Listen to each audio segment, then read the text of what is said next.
ನಮಸ್ತೆ watch Kannada serial ಚಾನಲ್ಗೆ ಸ್ವಾಗತ. ಮೊದಲು ನಮ್ಮ ಚಾನಲ್ನ ಸಬ್ಸ್ಕ್ರೈಬ್ ಮಾಡ್ಕೊಳ್ಳಿ, ನಂತರ ವಿಡಿಯೋನ ಪೂರ್ತಿಯಾಗಿ ನೋಡಿ. ಇವತ್ತಿನ ವಿಡಿಯೋದಲ್ಲಿ ಏನೆಲ್ಲ ಆಗುತ್ತೆ ಅಂತ ನೋಡೋಣ. ಇನ್ನು ಪ್ರಾರಂಭದಲ್ಲಿ ವೈಭವಿ ಮತ್ತು ಕಂಠಿ ಗಲಾಟೆ ಮಾಡ್ತಾ ಇರ್ತಾರೆ. ವೈಭವಿ ಹೇಳ್ತಾಳೆ, ಯಾಕೆ ಕಂಠಿ, ನಾನಿಲ್ಲಿ ಬಂದದ್ದೇ ನಿಂಗೆ ಇಷ್ಟ ಅಲ್ವಾ, ಕರೆಕ್ಟಾಗಿ ಮಾತಾಡು ಅಂತ ಹೇಳ್ತಾಳೆ. ಆವಾಗ ಕಂಠಿ ಹೇಳ್ತಾನೆ, ಸಾಕು ವೈಭವಿ, ನೀನು ಬರುತ್ತೆ ಜಗಳ ಮಾಡೋಕ್ಕಲ್ಲ, ಇನ್ನೇನು ಮಾತಾಡೋದು ಅಂತ ಹೇಳ್ಕೊಂಡು ಇಬ್ಬರು ಕೂಡ ಗಲಾಟೆ ಮಾಡ್ತಾನೆ ಇರ್ತಾರೆ. ಇನ್ನು ಅದನ್ನು ಹರಿ ಮತ್ತು ಬ್ಯಾಟ್ರಿ ನೋಡ್ತಾ ಇರ್ತಾರೆ. ಇನ್ನು ಹರಿ ಹೇಳ್ತಾರೆ, ಏನು ಬ್ಯಾಟ್ರಿ ಇದು, ವೈಭವಿ ನೋಡಿದ್ರೆ ವೈಭವವಾಗಿ ಗಲಾಟೆ ಮಾಡ್ತಿದ್ದಾಳಲ್ಲ, ಏನು ಅವರಿಬ್ಬರದು ಅಂತ ಹೇಳ್ತಾನೆ. ಆವಾಗ ಬ್ಯಾಟ್ರಿ ಹೇಳ್ತಾನೆ, ಅವರಿಬ್ಬರದು ಇದ್ದದೇ ಅಲ್ವಾ, ಲವರ್ಸ್ ಅಂದರೆ ಇದಿರೋದೇ ಅಲ್ವಾ ಅಂತ ಹೇಳ್ತಾನೆ. ಆಗ ಹರಿ ಹೇಳ್ತಾನೆ, ಹೌದು ಹೌದು, ಇವರಿಬ್ರು ಇದ್ದರೆ ಜಗಳ ಅಂತೂ ತಪ್ಪಿದ್ದಲ್ಲ, ಮೊದಲು ಏನಂತ ನೋಡೋಣ ಅಂತ ಹೇಳಿ ಹೋಗ್ತಾನೆ. ಇನ್ನು ವೈಭವಿ ಹತ್ರ ಕೇಳ್ತಾನೆ ಹರಿ, ಏನಾಯ್ತು ವೈಭವಿ, ಈ ರೀತಿ ಗಲಾಟೆ ಮಾಡ್ತಿದ್ದೀಯಾ ಕಂಠಿ ಜೊತೆ ಅಂತ ಕೇಳ್ತಾನೆ. ಆಗ ವೈಭವಿ ಹೇಳ್ತಾಳೆ, ನೋಡಿ ಹರಿಯಣ್ಣ, ಮುತ್ತು ಅಣ್ಣನ ಎಂಗೇಜ್ಮೆಂಟ್ ವಿಚಾರದಲ್ಲಿ ನಂದೇ ತಪ್ಪಂತೆ, ಮುತ್ತು ಅಣ್ಣಂಗೆ ನನ್ನ ಮದುವೆ ಆಗಿ ಅಂತ ಹೇಳಿದೆ ತಪ್ಪಾಯ್ತು ನೋಡಿ, ಆ ರೀತಿ ಮಾತಾಡ್ತಿದ್ದಾನೆ ಕಂಠಿ ಅಂತ ಹೇಳ್ತಾಳೆ. ಆವಾಗ ಕಂಠಿ ಹೇಳ್ತಾನೆ, ಹೌದು ನೀನೇ ಮಾಡಿ ತಪ್ಪು, ನೀನು ಏನೇ ಹೇಳು, ಮುತ್ತು ಅಣ್ಣನಿಗೆ ನೀನು ಆ ರೀತಿ ಅವಮಾನ ಮಾಡಿದ್ದು ತಪ್ಪೆ ಅಂತ ಹೇಳ್ತಾನೆ. ಆಗ ಹರಿ ಹೇಳ್ತಾನೆ, ನೋಡು ಕಂಠಿ, ಇಲ್ಲಿ ತಪ್ಪೆ ಯಾವುದು ಸರಿ ಯಾವುದು ಮುಖ್ಯ ಅಲ್ಲ, ಆಗಿದೆಲ್ಲ ಒಳ್ಳೆಯದಕ್ಕೆ, ಬಿಟ್ಬಿಡು ಅದನ್ನು ಇನ್ನು ಅಂತ ಹೇಳ್ತಾನೆ. ಆಗ ವೈಭವಿ ಹೇಳ್ತಾಳೆ, ಹರಿ ಅಣ್ಣ ನೀವಾದರೂ ಹೇಳಿ, ಇವ್ರಿಗೆ ಅರ್ಥನೇ ಆಗ್ತಿಲ್ಲ ಕಂಠಿಗೆ, ಮನೇಲಿ ನಂಗೆಲ್ಲರೂ ಚುಚ್ಚಿ ಮಾತಾಡ್ತಾರೆ ಗೊತ್ತಾ, ಮನೇಲಿ ಟಾರ್ಚರ್ ಆಗುತ್ತೆ, ಆದರೆ ಇವನು ಅದನ್ನು ಅರ್ಥನೇ ಮಾಡ್ಕೊಳ್ಳಲ್ಲ, ಇವನು ನಂಗೆ ಬೈತಾನೆ, ನಾನು ಏನು ಮಾಡಲಿ, ನಂಗೆ ಇವನು ಬೇಕು ಅಲ್ವಾ, ಇವನಿಗೋಸ್ಕರ ನನ್ನ ಮನೆಯವರನ್ನ ಎಲ್ಲರನ್ನೂ ಎದುರು ಹಾಕ್ಕೊಂಡಿದ್ದೇನೆ, ಅವರಿಗೆ ನಾನು ಎದುರು ಮಾತಾಡ್ತೇನೆ ಇವನು ಬೇಕಂತ ಹೇಳಿ, ಆದರೆ ಇವನು ಯಾವಾಗ ನೋಡಿದರೂ ಮುತ್ತು ಅಣ್ಣ ಹೇಳ್ತಾ ಇರ್ತಾನೆ, ಇವನಿಗೆ ನನ್ನ ಬಗ್ಗೆ ಕಾಳಜಿನೇ ಇಲ್ಲ ಹರಿಯಣ್ಣ ಅಂತ ಹೇಳ್ತಾಳೆ. ಆಗ ಹರಿ ಹೇಳ್ತಾನೆ, ನೋಡು ಕಂಠಿ, ನಮ್ಮನ್ನು ಪ್ರೀತಿ ಮಾಡೋಳನ್ನ ಯಾವತ್ತೂ ನೋಯಿಸಬಾರ್ದು, ಅವಳಿಗೆ ಖುಷಿಯಾಗೋ ಥರನೇ ನಾವು ಮಾಡಬೇಕು ಅಂತ ಹೇಳ್ತಾನೆ ಹರಿ. ಇನ್ನು ಹರಿ ಹೇಳ್ತಾನೆ, ನೋಡಿ ನೀವಿಬ್ಬರು ಮೊದಲು ಶೇಕ್ ಹ್ಯಾಂಡ್ ಕೊಡಿ, ಕೈ ಹಿಡ್ಕೊಳ್ಳಿ ಅಂತ ಹೇಳ್ತಾನೆ. ಇನ್ನು ಅವರಿಬ್ಬರನ್ನ ಕೈಯನ್ನು ಒಟ್ಟುಗೂಡಿಸ್ತಾನೆ ಹರಿ. ಅಷ್ಟರಲ್ಲಿ ಹರಿಗೊಂದು ಅನಿತಂದು ಕಾಲ್ ಬರುತ್ತೆ. ಇನ್ನು ಹರಿ ಯೋಚನೆ ಮಾಡ್ತಾನೆ, ಇವರಿಬ್ಬರನ್ನ ಹೇಗಾದರೂ ಮಾಡಿ ಇಲ್ಲಿಂದ ಆಚೆ ಇದು ಮಾಡಬೇಕಲ್ವಾ ಅಂತ ಹೇಳಿ, ಈ ಕಂಠಿ ನಾನು ಕಾರ್ ಕೊಟ್ಟಿದ್ನಲ್ಲ ಅದರದ್ದು AC ಏನಾಯಿತು, ಕಾರ್ ರೆಡಿ ಮಾಡಿದ್ದೆ, ಮೊದಲು AC ರೆಡಿ ಮಾಡು, ಕಸ್ಟಮರ್ ಬೇರೆ ಕಾಲ್ ಮಾಡ್ತಿದ್ದಾರೆ ಅಂತ ಹೇಳ್ತಾನೆ. ಇನ್ನು ಕಂಠಿ ಹೇಳ್ತಾನೆ, ಒಂದು 2 ನಿಮಿಷ AC ರೆಡಿ ಮಾಡಿ ಕೊಡ್ತೇನೆ ಅಂತ ಹೇಳ್ತಾನೆ. ಇನ್ನು ವೈಭವಿ ಕೂಡ ಅಲ್ಲೇ ನಿಂತಿರ್ತಾಳೆ. ಆಗ ಹರಿ ಹೇಳ್ತಾನೆ, ವೈಭವಿ ನೀನ್ಯಾಕೆ ಇಲ್ಲಿ ನಿಂತಿದ್ಯಾ, ಹೋಗು ಕಂಠಿಗೆ ಸಹಾಯ ಮಾಡು, ಖಾಲಿ ಅವನ ಜೊತೆ ಗಲಾಟೆ ಮಾಡೋದಲ್ಲ, ಅವನ ಕಷ್ಟದಲ್ಲಿ ಕೂಡ ಹೋಗಿ ಸಹಾಯ ಮಾಡಬೇಕು, ಹೋಗು ಅವನ ಜೊತೆ ನಿಲ್ಲು ಅಂತ ಹೇಳ್ತಾನೆ. ಇನ್ನು ವೈಭವಿನ ಕೂಡ ಅಲ್ಲಿಂದ ಕಳಿಸ್ತಾನೆ. ಇನ್ನು ಹರಿ ಸೈಡಿಗೆ ಬಂದು ಮಾತಾಡ್ತಾನೆ. ಇನ್ನು ಹರಿ ಹೇಳ್ತಾನೆ, ಅನಿತಾ ಅವರೇ ಹೇಳಿ ಅಂತ ಹೇಳ್ತಾನೆ. ಆಗ ಅನಿತಾ ಹೇಳ್ತಾಳೆ, ಹರಿ ಅವರೇ ಆವಾಗದಿಂದ ಕಾಲ್ ಮಾಡ್ತಾನೆ ಇದ್ದೇನೆ, ನೀವು ಫೋನ್ ಯಾಕೆ ನೋಡ್ತಿಲ್ಲ ಅಂತ ಕೇಳ್ತಾಳೆ. ಆಗ ಹರಿ ಹೇಳ್ತಾನೆ, ಸ್ವಲ್ಪ ಬ್ಯುಸಿ ಇದೆ, ಏನು ಹೇಳಿ ಅಂತ ಹೇಳ್ತಾನೆ.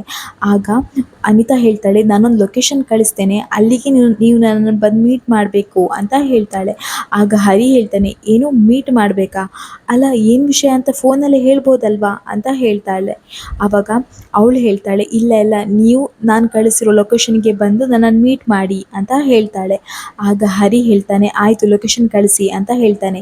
ಇನ್ನು ಹರಿ ಆ ಲೊಕೇಶನ್ಗೆ ಹೋಗ್ತಾನೆ. ಇನ್ನು ಅನಿತಲ್ಲಿ ಕಾಯ್ತಾ ಇರ್ತಾಳೆ. ಇನ್ನು ಅನಿತಾ ಹೇಳ್ತಾಳೆ, ನಾನು ನಿಮಗೋಸ್ಕರ ಆವಾಗದಿಂದ ಕಾಯ್ತಿದ್ದೆ ಗೊತ್ತಾ ನಿಮಗೆ ಅಂತ ಹೇಳ್ತಾಳೆ. ಆಗ ಹರಿ ಹೇಳ್ತಾನೆ, ಹೌದಾ ಏನಕ್ಕೆ ಅಂತ ಹೇಳ್ತಾನೆ. ಆವಾಗ ಅನಿತಾ ಹೇಳ್ತಾಳೆ, ಅದು ನಂಗೆ ನಿಮ್ಮ ಜೊತೆ ಟೈಮ್ ಸ್ಪೆಂಡ್ ಮಾಡಬೇಕಿತ್ತು, ಎಲ್ಲಾದರೂ ಕಾಫಿಗೆ ಹೋಗೋಣವಾ ಅಂತ ಹೇಳ್ತಾಳೆ. ಆಗ ಹರಿ ಯೋಚನೆ ಮಾಡ್ತಾನೆ, ಅಲ್ಲ ಇದು ಯಾಕೋ ಸೀರಿಯಸ್ ಆಗ್ತಿದೆ ಅಲ್ವಾ, ಇಲ್ಲ ಇದನ್ನು ಹೀಗಾಗೋಕ್ಕೆ ಬಿಡಬಾರ್ದು, ಇದನ್ನೆಲ್ಲ ನಾನು ಸರಿ ಮಾಡಲೇಬೇಕು, ಈ ಹುಡುಗಿ ತುಂಬ ಸೀರಿಯಸ್ ಆಗಿ ಮೂವ್ ಮಾಡ್ತಿದ್ದಾಳೆ, ಇಲ್ಲ ಇದೆಲ್ಲ ಸರಿ ಇಲ್ಲ ಅಂತ ಹೇಳ್ತಾನೆ ಮನಸ್ಸಲ್ಲಿ. ಇನ್ನು ಹರಿ ಹೇಳ್ತಾನೆ, ಅಯ್ಯೋ ಕಾಫಿಗೆ ಹೋಗ್ಲಿಕ್ಕೆ ಟೈಮ್ ಇಲ್ಲ, ನಂಗೆ ನಿಜವಾಗ್ಲೂ ಬೇರೆ ಕೆಲಸ ಇದೆ ಅಂತ ಹೇಳ್ತಾನೆ. ಆಗ ಅನಿತಾ ಹೇಳ್ತಾಳೆ, ಅಲ್ಲ ಹರಿ ಅವರೇ, ನೀವ್ಯಾಕೆ ಒಂದೊಂದು ಸಲ ಒಂದೊಂದು ಥರ ಇರ್ತೀರಾ, ಫೋನಲ್ಲಿ ಒಂಥರ ಮಾತಾಡ್ತೀರಾ, ಬಸ್ ಸ್ಟ್ಯಾಂಡಲ್ಲಿ ಇನ್ನೊಂದು ಥರ ಮಾತಾಡ್ತೀರಾ, ಇನ್ನು ಎದುರು ಸಿಕ್ಕಿದಾಗ ಮತ್ತೊಂದು ಥರ ಮಾತಾಡ್ತೀರಾ, ಯಾಕೆ ಆ ರೀತಿ ಮಾತಾಡ್ತೀರಾ ನೀವು ಅಂತ ಕೇಳ್ತಾಳೆ. ಆಗ ಹರಿ ಹೇಳ್ತಾನೆ, ಅಯ್ಯೋ ಹಾಗೇನೂ ಇಲ್ಲ, ಅಂದರೆ ನನಗೆ ಎದುರುಗಡೆ ನೀವು ನಿಂತರೆ ಮಾತಾಡಲಿಕ್ಕೆ ಸ್ವಲ್ಪ ಸಂಕೋಚ ಆಗುತ್ತೆ, ಹೆಣ್ಮಕ್ಳ ಹತ್ರ ಅಷ್ಟು ಮಾತಾಡಿ ಅಭ್ಯಾಸ ಇಲ್ಲ ನನಗೆ, ಹಾಗಾಗಿ ಅಷ್ಟೇ, ಮತ್ತೇನೂ ಇಲ್ಲ ಅಂತ ಹೇಳ್ತಾನೆ. ಆಗ ಅನಿತಾ ಹೇಳ್ತಾಳೆ, ಆಯಿತು ಪರವಾಗಿಲ್ಲ, ನೀವು ನನ್ನ ಜೊತೆ ಕಾಫಿಗೆ ಬರ್ದಿದ್ರೂ ಪರವಾಗಿಲ್ಲ, ಇಲ್ಲೇ ನಮ್ಮ ಮನೆ ಇದೆ, ಮನೆ ತನಕ ಡ್ರಾಪ್ ಮಾಡಿ, ಅಷ್ಟು ತನಕ ನಾನು ನಿಮ್ಮ ಜೊತೆ ಟೈಮ್ ಸ್ಪೆಂಡ್ ಮಾಡ್ಬೋದಲ್ವಾ ಅಂತ ಹೇಳ್ತಾಳೆ. ಇನ್ನು ಹರಿ ಯೋಚನೆ ಮಾಡ್ತಾನೆ. ಅಷ್ಟರಲ್ಲಿ ಅನಿತಾ ಕಾರ್ ಒಳಗೆ ಹೋಗಿ ಕೂತ್ಕೊಳ್ತಾಳೆ. ಆಗ ಹರಿ ಯೋಚನೆ ಮಾಡ್ತಾನೆ, ಇಲ್ಲ ಇದು ತುಂಬ ಸೀರಿಯಸ್ ಆಗ್ತಿದೆ, ಹೇಗಾದರೂ ಮಾಡಿ ನಾನು ಸರಿ ಮಾಡಲೇಬೇಕು ಅಂತ ಹೇಳ್ತಾನೆ. ಇನ್ನು ಹರಿ ಕೂಡ ಕಾರಲ್ಲಿರ್ತಾನೆ. ಇಬ್ಬರು ಕೂಡ ಕಾರಲ್ಲಿ ಮನೆಗೆ ಹೋಗ್ತಾ ಇರ್ತಾರೆ. ಇನ್ನು ಅನಿತಾ ಹೇಳ್ತಾಳೆ, ಯಾಕೆ ಹರಿ ಅವರೇ, ಆವಾಗದಿಂದ ನಾನೇ ಮಾತಾಡ್ತಿದ್ದೇನೆ, ನೀವು ಕೂಡ ಮಾತಾಡಿ ಅಲ್ವಾ ಅಂತ ಹೇಳ್ತಾಳೆ. ಆಗ ಹರಿ ಹೇಳ್ತಾನೆ, ಅದು ಹೇಳಿದೆ ಅಲ್ವಾ, ನಂಗೆ ಸ್ವಲ್ಪ ಸಂಕೋಚ ಅಷ್ಟೇ ಅಂತ ಹೇಳ್ತಾನೆ. ಆಗ ಅನಿತಾ ಹೇಳ್ತಾಳೆ, ಹರಿ ಅವರೇ ಏನು ಗೊತ್ತಾ, ಇವತ್ತೇನೋ ಸ್ಪೆಷಲ್ ಇದೆ ಅಂತ ಹೇಳ್ತಾಳೆ. ಆಗ ಹರಿ ಹೇಳ್ತಾನೆ, ಏನು ಸ್ಪೆಷಲ್ ಅಂತ ಹೇಳ್ತಾನೆ. ಆಗ ಅನಿತಾ ಹೇಳ್ತಾಳೆ, ಇವತ್ತು ನನ್ನ ಬರ್ತ್ಡೇ, ನಂಗೆ ಗೊತ್ತಿದೆ, ನನ್ನ ಬರ್ತ್ಡೇ ಅಂತ ನಿಮಗೆ ಮುಂಚೆನೇ ಗೊತ್ತಿದ್ರೆ ನನಗೋಸ್ಕರ ಗಿಫ್ಟ್ ತರ್ತಾ ಇದ್ರಿ ಅಲ್ವಾ ನೀವು ಅಂತ ಹೇಳ್ತಾಳೆ. ಅದಕ್ಕೆ ಹರಿ ಹೇಳ್ತಾನೆ, ಹೌದು ಹೌದು ತರ್ತಾ ಇದ್ದೆ ಅಂತ ಹೇಳ್ತಾನೆ. ಇನ್ನು ಅನಿತಾ ಹೇಳ್ತಾಳೆ, ಏನು ಕೈ ಹಿಡಿದು ನನಗೆ ಶೇಕ್ ಹ್ಯಾಂಡ್ ಮಾಡಲ್ವಾ ನೀವು ಅಂತ ಕೇಳ್ತಾಳೆ. ಇನ್ನು ಹರಿ ಅದು ಅಂತ ಹೇಳಿ ಕೈ ಕೊಟ್ಟಾಗ ಅನಿತಾ ಅದು ಗಟ್ಟಿಯಾಗಿ ಕೈ ಹಿಡಿತಾಳೆ. ಇನ್ನು ಹರಿ ಅದನ್ನು ತಪ್ಪಿಸ್ಕೊಳ್ತಾನೆ. ಇನ್ನು ಅನಿತಾ ಹೇಳ್ತಾಳೆ, ಅದು ಇವತ್ತು ಸಂಜೆ ನಮ್ಮ ಮನೇಲೊಂದು ಪಾರ್ಟಿ ಇದೆ, ನೀವು ಬರಲೇಬೇಕು, ನೋಡಿ ಇವಾಗಲೇ ಹೇಳ್ತಿದ್ದೇನೆ, ಇನ್ನು ಸಂಜೆ ಕೆಲಸ ಇದೆ ಅಂತ ಹೇಳಬೇಡಿ, ಅಕಸ್ಮಾತ್ ನಿಮಗೆ ಕೆಲಸ ಇದ್ದರೂ ಕೂಡ ಒಂದು ಸ್ವಲ್ಪ ಹೊತ್ತು ಪಾರ್ಟಿಯಲ್ಲಿರಿ, ಆದಮೇಲೆ ನೀವು ಹೋಗಿ ಬೇಕಾದರೆ ಅಂತ ಹೇಳ್ತಾಳೆ. ಆಗ ಹರಿ ಹೇಳ್ತಾನೆ, ಓಕೆ ಆಯಿತು ಅಂತ ಹೇಳ್ತಾನೆ. ಇನ್ನು ಅನಿತನ ಮನೆ ಬರ್ತದೆ. ಇನ್ನು ಅನಿತಲ್ಲಿ ಇಳಿತಾಳೆ. ಇನ್ನು ಅನಿತಾ ಹೇಳ್ತಾಳೆ, ನೋಡಿ ನೆನಪು, ಇವತ್ತು ಪಾರ್ಟಿ ಇದೆ, ನೀವು ಬರಲೇಬೇಕು ಅಂತ ಹೇಳ್ತಾಳೆ. ಇನ್ನು ಹರಿ ಆಯಿತು ಸರಿ ಅಂತ ಹೇಳಿ ಮನೆಗೆ ಹೋಗ್ತಾನೆ. ಇನ್ನು ಈ ಕಡೆ ಚಂದನ, ಮಹಿ ಎಲ್ಲರೂ ಇರ್ತಾರೆ. ಮಹಿ ಅಂತೂ ಗೇಮ್ ಆಡೋದ್ರಲ್ಲಿ ತುಂಬಾ ಬ್ಯುಸಿ ಇರ್ತಾನೆ. ಅವ್ನು ಚಂದನನ ಬಂದದ್ದು ನೋಡಿರಲ್ಲ. ಇನ್ನು ಚಂದನ ಮಹಿಮನ ಹತ್ರ ಫೋನಲ್ಲಿ ಮಾತಾಡ್ತಾ ಇರ್ತಾಳೆ. ನೋಡು, ಇದೇ ಲವ್ ಡೆವಲಪ್ ಆಗೋದು, ಇದೇ ಥರ ಮಾಡು ಅಂತ ಹೇಳ್ತಾ ಇರ್ತಾಳೆ. ಅದನ್ನು ಹರಿ ಕೇಳಿಸ್ಕೊಳ್ತಾ ಇರ್ತಾನೆ. ಇನ್ನು ಹರಿ ಹೇಳ್ತಾನೆ, ಏನು ಮಾತಾಡ್ತಿದ್ರಿ, ಯಾರ ಹತ್ರ ಮಾತಾಡ್ತಿದ್ರಿ, ಏನು ಡೆವಲಪ್ ಆಗೋದು ಅಂತ ಕೇಳ್ತಾ ಇರ್ತಾನೆ. ಆಗ ಚಂದನ ಹೇಳ್ತಾಳೆ, ಏನು ಡೆವಲಪ್ ಆಗೋದು ನಂಗೆ ಗೊತ್ತಿಲ್ಲ ಅಂತ ಹೇಳ್ತಾಳೆ. ಆಗ ಹರಿ ಹೇಳ್ತಾನೆ, ನಂಗೆ ಗೊತ್ತಿದೆ, ಆ ಬಾಸ್ ತರುಣ್ ಹತ್ರ ತಾನೇ ನೀವು ಮಾತಾಡ್ತಿರೋದು ಅಂತ ಹೇಳ್ತಾನೆ. ಅದೆಲ್ಲ ನಿಮ್ಗೆ ಯಾಕೆ, ನಾನು ಯಾರ ಹತ್ರ ಬೇಕಾದರೂ ಮಾತಾಡ್ತೇನೆ ಅಂತ ಹೇಳಿ ಚಂದನ ಹೇಳ್ತಾಳೆ. ಆಗ ಹರಿ ಹೇಳ್ತಾನೆ, ಆಯಿತು ಬಿಡಿ ಅಂತ ಹೇಳ್ತಾನೆ. ಇನ್ನು ಚಂದನ ಹೇಳ್ತಾಳೆ, ಮಹಿ ಏನು ಗೊತ್ತಾ, ಇವತ್ತು ಆಫೀಸ್ನಲ್ಲಿ ನನ್ನ ಪ್ರೆಸೆಂಟೇಷನ್ ಎಲ್ರಿಗೂ ಇಷ್ಟ ಆಯಿತು, ಬಾಸ್ ಅಂತೂ ಸಿಕ್ಕಾಪಟ್ಟೆ ಹೊಗಳಿದ್ರು, ತುಂಬ ಚೆನ್ನಾಗಿ ಪ್ರೆಸೆಂಟೇಷನ್ ಮಾಡಿದೆ ಅಂತ ಹೇಳಿ ಅಪ್ರಿಷಿಯೇಟ್ ಮಾಡಿದರು, ಅಷ್ಟೇ ಅಲ್ಲ ಸ್ವೀಟ್ ಕೂಡ ಕೊಟ್ಟರು ಮಹಿ ಅಂತ ಹೇಳ್ತಾಳೆ. ಆಗ ಹರಿ ಯೋಚನೆ ಮಾಡ್ತಾ ಇರ್ತಾನೆ, ಅಲ್ಲ ಇವಳು ಬಾಸ್, ಇವಳು ಏನು ಮಾಡದೇ ಇದ್ದರೂ ಅಪ್ರಿಷಿಯೇಟ್ ಮಾಡ್ತಾರೆ, ಇನ್ನು ಇವರು ವರ್ಕ್ ಮಾಡಿದರೆ ಅಪ್ರಿಷಿಯೇಟ್ ಮಾಡದೇ ಇರ್ತಾರೆ, ಇವ್ರ ಬಾಸಿಗೆ ಬೇರೆ ಕೆಲಸ ಇಲ್ಲ, ಯಾವಾಗ ನೋಡಿದ್ರು ಚಂದನ ಚಂದನ, ನಮ್ಮ ಸ್ಟಾಫ್ ಅಂತ ಹೇಳ್ತಾ ಇರ್ತಾರೆ ಅಂತ ಹೇಳ್ತಾ ಇರ್ತಾನೆ.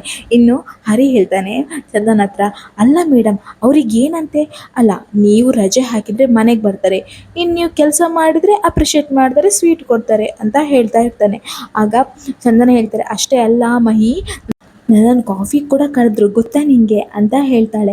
ಆಗ ಹರಿಗಂತೂ ತುಂಬ ಹೊಟ್ಟೆ ಉರಿ ಬರ್ತದೆ. ಇನ್ನು ಚಂದನಂಗೆ ಗೊತ್ತಾಗ್ತದೆ ಹರಿಗೆ ಸಿಕ್ಕಾಪಟ್ಟೆ ಹೊಟ್ಟೆ ಕಿಚ್ಚಾಗ್ತಿದೆ ಅಂತ ಹೇಳಿ. ಇನ್ನು ಮಹಿಗಂತೂ ಖುಷಿ ಆಗುತ್ತೆ, ಹೌದಾ ಅತ್ತಿಗೆ, ಇಷ್ಟೊಳ್ಳೆ ಮಾಡಿ ನೋಡ್ಕೊಂಡ್ರೆ ನಿಮ್ಮ ಬಾಸ್ ಅಂತ ಹೇಳ್ತಾ ಇರ್ತಾನೆ. ಆಗ ಹರಿ ಹೇಳ್ತಾನೆ, ಏನು ನೋಡ್ಕೊಳ್ಳೋದು ಏನೋ, ನಾನು ಬಂದಿರೋ ವಿಷಯನೇ ಮರ್ತು ಬಿಟ್ಟೆಲ್ಲ, ಇವತ್ತು ನಾನು ಅನಿತನ ಮನೆಗೆ ಹೋಗ್ತಾ ಇದ್ದೇನೆ, ಅನಿತಾ ನನ್ನ ಮನೆ ಕರೆದಿದ್ದಾಳೆ ಅಂತ ಹೇಳ್ತಾನೆ ಹರಿ. ಆಗ ಮೈಗೆ ಮತ್ತು ಚಂದನಿಗೆ ಸಿಕ್ಕಾಪಟ್ಟೆ ಹೊಟ್ಟೆ ಉರಿತದೆ. ಆಗ ಮಹಿ ಹೇಳ್ತಾನೆ, ಏನಣ್ಣ, ಏನಕ್ಕಣ್ಣ ನಿನ್ನ ಮನೆ ಕರೆದಿರೋದು ಅನಿತಾ ಅಂತ ಹೇಳ್ತಾನೆ. ಆಗ ಹರಿ ಹೇಳ್ತಾನೆ, ಇವತ್ತು ಅನಿತನ ಬರ್ತ್ಡೇ ಕಣೋ ಮಹಿ, ಇವತ್ತು ನೀವು ಮನೆಗೆ ಬರಲೇಬೇಕು, ಇವತ್ತು ಮನೇಲಿ ಪಾರ್ಟಿ ಇದೆ ಅಂತ ಕರೆದಿದ್ದಾಳೆ, ನಾನಂತೂ ಹೋಗಿ ರೆಡಿ ಆಗ್ತೀನಪ್ಪ ಅಂತ ಹೇಳಿ ಅಲ್ಲಿಂದ ಹೋಗ್ತಾನೆ. ಇನ್ನು ಚಂದನಂಗೆ ತುಂಬ ಸಿಟ್ಟಲ್ಲಿ ಅಡುಗೆ ಮನೆಗೆ ಹೋಗ್ತಾಳೆ. ಇನ್ನು ಹರಿ ಮಹಿ ಅಂತ ಸುಮ್ಮನೆ ಕೂತ್ಕೊಂಡಿರ್ತಾನೆ. ಹರಿ ಒಂದು 2-3 ಬಟ್ಟೆ ತಗೊಂಬಂದು ತೋರಿಸ್ತಾನೆ ಮಹಿ ಹತ್ರ. ನೋಡು ಮಹಿ, ಇದರಲ್ಲಿ ಯಾವ ಬಟ್ಟೆ ಚೆನ್ನಾಗಿದೆ, ನಾನು ಯಾವ ಬಟ್ಟೆಲಿ ತುಂಬ ಚೆನ್ನಾಗಿ ಕಾಣಿಸ್ತೇನೆ ಅಂತ ಹೇಳು ಅಂತ ಹೇಳ್ತಾನೆ. ಆಗ ಮಹಿ ಹೇಳ್ತಾನೆ, ಯಾವ್ದು ಬೇಕಾದರೂ ಹಾಕೋ, ನಂಗೆ ಅದು ಗೊತ್ತಿಲ್ಲ ಅಂತ ಹೇಳ್ತಾನೆ. ಆಗ ಹರಿ ಹೇಳ್ತಾನೆ, ನಿಂಗೆ ಹೊಟ್ಟೆ ಕಿಚ್ಚು ಕಾಣೋ ಮಹಿ, ನಾನು ಎಲ್ಲಿ ಹ್ಯಾಂಡ್ಸಮ್ ಆಗಿ ಕಾಣ್ತೇನೆ ಅಂತ ಹೊಟ್ಟೆ ಕಿಚ್ಚು ನಿಂಗೆ ಅಂತ ಹೇಳ್ತಾನೆ. ಇನ್ನು ಚಂದನ ನೋಡ್ತಾ ಇರ್ತಾಳೆ. ಹರಿ ಬೇಕಂತಾನೆ ಚಂದನ ನೋಡಲಿ ಅಂತಾನೆ ಇನ್ನು ಹೊಟ್ಟೆ ಉರಿಸ್ತಾ ಇರ್ತಾನೆ. ಇನ್ನು ಹರಿ ಹೇಳ್ತಾನೆ, ನಾನಂತೂ ರೆಡಿಯಾಗಿ ಬರ್ತೇನೆ ಅಂತ ಹೇಳಿ ಒಳಗೆ ಹೋಗಿ ಬಟ್ಟೆ ಹಾಕೊಂಡು ಬರ್ತಾನೆ, ಫುಲ್ ಸ್ಟೈಲಾಗಿ ಬರ್ತಾನೆ. ಇನ್ನು ಇವರಿಬ್ರು ನೋಡ್ತಾ ಇರ್ತಾರೆ. ಇನ್ನು ಹರಿ ಅಂತೂ ಒಳ್ಳೆ ಮಾಡಿ ಮಿರರ್ ಮುಂದೆ ತಲೆ ಬಾಚಿಕೊಂಡು ಸ್ಟೈಲ್ ಮಾಡಿ ಪರ್ಫ್ಯೂಮ್ ಎಲ್ಲ ಹಾಕೊಂಡು ಸ್ಟೈಲ್ ಮಾಡ್ತಾ ಇರ್ತಾನೆ.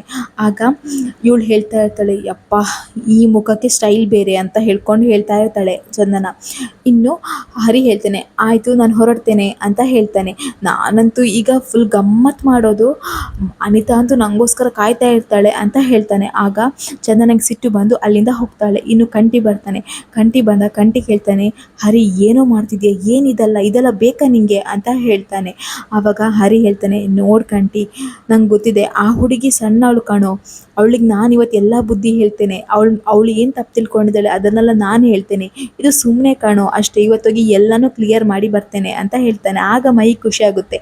ಅಂದರೆ ಹರಿ ಇದೆಲ್ಲ ಮಾಡ್ತಿರೋದು ಚಂದನಗೆ ಹೊಟ್ಟೆ ಉರಿಸ್ಲಿಕ್ಕೆ ಅಂತ ಹೇಳಿ ಮೈಗೆ ಖುಷಿ ಆಗುತ್ತೆ. ಇನ್ನು ಮೈ ಹೇಳ್ತಾನೆ, ಅಣ್ಣ ನೀನು ತುಂಬ ಚೆನ್ನಾಗಿ ಕಾಣ್ತಿದ್ಯಾ ಕಾಣೋ ಅಂತ ಹೇಳ್ತಾನೆ. ಇನ್ನು ಹರಿ ಅನಿತನ ಮನೆಗೆ ಹೋಗ್ತಾನೆ. ಅನಿತನ ಮನೆ ಹತ್ರ ನಿಂತ್ಕೊಳ್ತಾನೆ. ಇನ್ನು ಅನಿತನ ಫ್ರೆಂಡ್ಸ್ ಎಲ್ಲ ಕೇಳ್ತಾ ಇರ್ತಾರೆ, ಅಲ್ಲ ಅನಿತಾ, ಕೇಕ್ ಯಾವಾಗ ಕಟ್ ಮಾಡ್ತೀವಿ, ಎಲ್ಲರೂ ಕಾಯ್ತಿದ್ದಾರೆ, ಯಾರು ಬರ್ಲಿಕ್ಕಿದೆ ನಿಂಗೆ ಅಂತ ಹೇಳ್ತಾರೆ. ಆಗ ಅನಿತಾ ಹೇಳ್ತಾರೆ, ವೇಟ್ ಮಾಡು, ಒಂದು ಸ್ವಲ್ಪ ಒಬ್ಬರು ಸ್ಪೆಷಲ್ ವ್ಯಕ್ತಿ ಬರಲಿಕ್ಕಿದೆ ಅಂತ ಹೇಳ್ತಾಳೆ. ಆವಾಗ ಅನಿತನಿಗೆ ಹರಿ ಕಾಲ್ ಮಾಡ್ತಾನೆ. ಕಾಲ್ ಮಾಡಿ ಹೇಳ್ತಾನೆ, ಅನಿತಾ ಅವರೇ, ನಾನು ನೀವು ಕಳಿಸಿದ ಲೊಕೇಶನ್ಗೆ ಬಂದಿದ್ದೇನೆ, ಆದರೆ ನನಗೆ ಮನೆ ಯಾವುದಂತ ಗೊತ್ತಾಗ್ತಿಲ್ಲ ಅಂತ ಹೇಳ್ತಾನೆ. ಆಗ ಅನಿತಾ ಹೇಳ್ತಾಳೆ, ಓಕೆ ವೇಟ್ ಮಾಡಿ ಅಲ್ಲೇ, ನಾನು ಇವಾಗ ಬರ್ತೇನೆ ಅಂತ ಹೇಳ್ತಾಳೆ. ಇನ್ನು ಅನಿತಾ ಹೇಳ್ತಾಳೆ, ಹರಿ ಅವರೇ ಅಂತ ಹೇಳ್ಕೊಂಡು ಅವನ ಕೈ ಹಿಡ್ಕೊಂಡು ಒಳಗೆ ಕರ್ಕೊಂಡು ಹೋಗ್ತಾಳೆ ಅನಿತಾ. ಇನ್ನು ಒಳಗೆ ಹೋದ ಕೂಡಲೇ ಎಲ್ಲರೂ ಕೂಡ ಬನ್ನಿ ಬನ್ನಿ ಅಂತ ಹೇಳ್ತಾರೆ. ಇನ್ನು ಅನಿತಾ ಹೇಳ್ತಾಳೆ, ಹರಿ ಅವರೇ ಬನ್ನಿ ಅಂತ ಹೇಳ್ಕೊಂಡು ಅವನ ಕೈಯನ್ನು ಗಟ್ಟಿಯಾಗಿ ಹಿಡ್ಕೊಳ್ತಾಳೆ. ಇನ್ನು ಹರಿ ಹೇಳ್ತಾನೆ, ಕೈ ಬಿಡಿ ಅನಿತಾ ಅವರೇ, ನಾನು ಪಕ್ಕದಲ್ಲಿ ಹೋಗಿ ನಿಂತ್ಕೊಳ್ತೇನೆ ಅಂತ ಹೇಳ್ತಾರೆ. ಇಲ್ಲ ಹರಿ ಅವರೇ, ಇವತ್ತು ನನ್ನ ಜೊತೆನೇ ಇರಬೇಕು, ಇವತ್ತು ನೀವೇ ಕೇಕ್ ಕಟ್ ಮಾಡಬೇಕು ಅಂತ ಹೇಳ್ತಾರೆ. ಆಗ ಹರಿ ಹೇಳ್ತಾನೆ, ನಾನೇ ಕೇಕ್ ಕಟ್ ಮಾಡಬೇಕು ಅಂತ ಹೇಳ್ತಾರೆ. ಆಗ ಅನಿತಾ ಹೇಳ್ತಾಳೆ, ಇಲ್ಲ ನೀವು ನನ್ನ ಜೊತೆನೇ ನಿಂತು ಕೇಕ್ ಕಟ್ ಮಾಡಬೇಕು ಅಂತ ಹೇಳ್ತಾರೆ. ಅನಿತಾ ಹೇಳ್ತಾಳೆ, ಇವರೇ ನನ್ನ ಬಾಯ್ ಫ್ರೆಂಡ್ ಅಂತ ಎಲ್ರಿಗೂ ಪರಿಚಯ ಮಾಡಿ ಕೊಡ್ತಾರೆ. ಆದರೆ ಹರಿಗಂತೂ ಏನು ಮಾತಾಡಬೇಕಂತಲೇ ಗೊತ್ತಾಗಲ್ಲ. ಅವನಿಗಂತೂ ತುಂಬ ಸಿಟ್ಟು ಬರ್ತೈತೆ, ಹಾಗೆ ಮುಜುಗರನೂ ಆಗ್ತಾ ಇರ್ತದೆ. ಈ ಹುಡುಗಿ ನನ್ನ ಬಗ್ಗೆ ತಪ್ಪಾಗಿ ತಿಳ್ಕೊಂಡಿದೆ ಅಂತ ಹೇಳ್ಕೊಂಡು ಯೋಚನೆ ಮಾಡ್ತಾನೆ ಇರ್ತಾನೆ. ಇನ್ನು ಅನಿತಾ ಕೇಕ್ ಕಟ್ ಮಾಡಿಸ್ತಾಳೆ ಹರಿ ಕೈಯಲ್ಲಿ. ಹಾಗೆ ಫಸ್ಟ್ ಕೇಕನ್ನು ಹರಿಗೆ ತಿನ್ನಿಸ್ಲಿಕ್ಕೆ ಹೋಗ್ತಾಳೆ. ಆಗ ಹರಿ ಹೇಳ್ತಾನೆ, ಅನಿತಾ ಅವರೇ ಬೇಡ, ನಿಮ್ಮ ಫ್ರೆಂಡ್ಸಿಗೆ ತಿನ್ನಿಸಿ ಅಂತ ಹೇಳ್ತಾರೆ. ಆಗ ಅನಿತಾ, ಇಲ್ಲ ನಂಗೆ ನೀವೇ ಇಂಪಾರ್ಟೆಂಟ್ ಅಂತ ಹೇಳಿ ಹರಿಗೆ ತಿನ್ನಿಸ್ತಾಳೆ ಕೇಕನ್ನು. ಇನ್ನು ಅನಿತಾ ಹೇಳ್ತಾಳೆ, ನೀವು ಕೂಡ ನನಗೆ ತಿನ್ನಿಸಿ ಅಂತ ಹೇಳ್ತಾಳೆ. ಇನ್ನು ಹರಿ ಕೂಡ ಅವಳ ಮಾತಿಗೆ ಬೆಲೆ ಕೊಟ್ಟು ಕೇಕ್ ತಿನ್ನಿಸ್ತಾನೆ. ಇನ್ನು ಹರಿಗಂತೂ ಅಲ್ಲಿ ನಿಲ್ಲೋಕ್ಕೆ ಆಗ್ತಿರಲ್ಲ. ಇನ್ನು ಹರಿ ಸೈಡಿಗೆ ಹೋಗಿ ನಿಂತ್ಕೊಳ್ತಾನೆ. ಇನ್ನು ಅವರೆಲ್ಲ ಗಿಫ್ಟ್ ಕೊಡ್ತಾರೆ. ಆಗ ಅವ್ರ ಫ್ರೆಂಡ್ ಹೇಳ್ತಾರೆ, ನಾವೆಲ್ಲ ಗಿಫ್ಟ್ ಕೊಟ್ವಿ ಅನಿತಾ, ಆದರೆ ನಿನ್ನ ಬಾಯ್ ಫ್ರೆಂಡ್ ಏನೂ ಗಿಫ್ಟ್ ಕೊಡಲಿಲ್ಲ ಅಲ್ವಾ, ಏನು ಗಿಫ್ಟ್ ತಂದಿಲ್ವಾ ನಿಂಗೋಸ್ಕರ ಅಂತ ಹೇಳ್ತಾರೆ. ಆಗ ಅನಿತಾ ಹೇಳ್ತಾಳೆ, ಹರಿ ಅವರೇ ನನಗೋಸ್ಕರ ಏನು ಗಿಫ್ಟ್ ತಂದಿಲ್ವಾ ನೀವು ಅಂತ ಹೇಳ್ತಾಳೆ. ಆಗ ಹರಿ ಅದು ಹೇಳ್ತಾನೆ. ಆಗ ಅನಿತಾರೆ, ಪರವಾಗಿಲ್ಲ ಬಿಡಿ ಅಂತ ಹೇಳ್ತಾರೆ, ಈಗ ಸೆಲೆಬ್ರೇಷನ್ ಮಾಡುವ ಅಂತ ಹೇಳ್ತಾರೆ. ಇನ್ನು ಹರಿ ಎಲ್ರಿಗೂ ಥ್ಯಾಂಕ್ ಯು, ನನಗಂತೂ ತುಂಬಾ ಖುಷಿ ಆಯಿತು guys, thank you so much ಅಂತ ಹೇಳ್ತಾರೆ. ಇನ್ನು ಹರಿ ಅಲ್ಲಿಂದ ಯಾರಿಗೂ ಗೊತ್ತಾಗದ ಹಾಗೆ ಎಸ್ಕೇಪ್ ಆಗ್ತಾನೆ. ಇಲ್ಲಿಗೆ ಈ ವಿಡಿಯೋ ಮುಗಿಯುತ್ತೆ. ಮುಂದಿನ ವಿಡಿಯೋದಲ್ಲಿ ಏನಾಗುತ್ತೆ, ಹರಿನ ಅನಿತಾ ಸೀರಿಯಸ್ ಆಗಿ ಲವ್ ಮಾಡ್ತಿದ್ದಾಳ, ಈ ವಿಚಾರ ಚಂದನಂಗೆ ಗೊತ್ತಾಗುತ್ತಾ, ಹರಿ ಮನೆಯವರು ಏನು ಮಾಡ್ತಾರೆ, ಎಲ್ಲನೂ ಮುಂದಿನ ವಿಡಿಯೋದಲ್ಲಿ ನೋಡೋಣ. ಅಲ್ಲಿಯವರೆಗೂ ನಮ್ಮ ವಾಚ್ ಕನ್ನಡ ಸೀರಿಯಲ್ ಚಾನಲ್ ದಯಮಾಡಿ ಸಬ್ಸ್ಕ್ರೈಬ್ ಮಾಡ್ಕೊಳ್ಳಿ. ನಿಮ್ಮ ಬೆಂಬಲ ಸದಾ ನಮ್ಮ ಮೇಲೆ ಹೀಗೆ ಇರಲಿ.